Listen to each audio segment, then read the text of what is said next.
Hello' guys, good night. কি কৰিছে? ভাত বনাব গৈছেনে আপোনালোকে? মই ভাত বনাব আহিলোঁৱে। মানে মাইনাই আজি মাংস খাম কৰি আছিল। সেইবিলাকৰ কাৰণে মানে জল্দি অলপ মাংস আনিলোঁ তাইৰ কাৰণে। এনেই আনিলেতো মানে খাম কৰি থাকে, আনিলে নাখায় আৰু শেষ হ'লে তাই মানে মাংস খাম কৰে। গতিকে নানিলেও মানে বেয়া লাগে, আনিলে কিজানি বা দুটামান খায়ে সেনেকুৱা লাগে, কিন্তু নাখায়ে তাই তেনেকৈ। শেষ হ'লে আৰু বিচাৰে মাংস খাম এনেকৈ। সেইকাৰণে আনিলোঁ অলপ মাংস। এতিয়া বনাই আছোঁ। তাই এতিয়া শুই আছে। উঠে আৰু সোনকালে ভাতখিনি খুৱাই দিব লাগিব।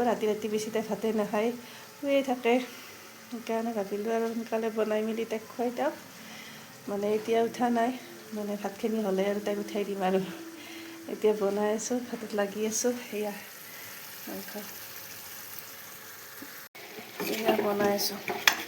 দিনৰো কিবাকিবি আঞ্জা আছে, ঘুগুনিও আছে আৰু তিয়ঁহৰ আঞ্জাটো দিনত যে দেখাইছিলোঁ সেইটোও আছে। এইফালে আৰু মাংসটো বনালে হৈয়ে যাব। বেছি আৰু বেলেগ একো নবনাওঁ।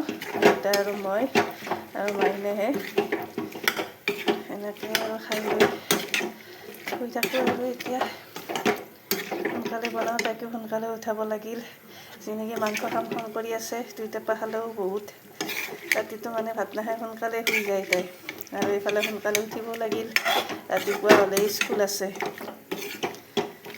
আৰু আপোনালোকে ভাত বনালে মোক জনাবচোন, আৰু কি বনালে কোনে সেইটোও জনাব। এতিয়া ৰাখিছোঁ, বাই। পুনৰ অহাকালি লগ পোৱাৰ আশাৰে, বাই।